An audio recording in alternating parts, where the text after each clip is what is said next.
Syederolun pasangan bakal calon gubernur dan wakil gubernur Aceh Zaini Abdullah Nasaruddin Rabu mendaftarkan diri untuk maju sebagai pasangan gubernur wakil gubernur Aceh Pilkada 2017. Pasangan dari jalur perseorangan ini datang ke KIP bersama massa pendukungnya. Mereka menjadi pasangan yang kedua yang mendaftarkan diri ke KIP Aceh sebagai kandidat.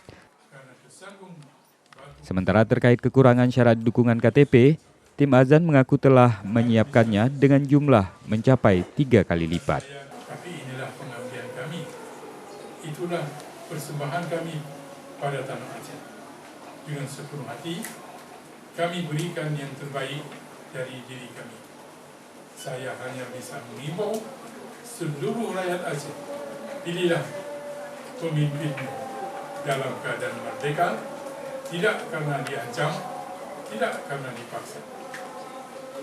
Dari Banda Aceh, Reza Munawir, Serambi On TV.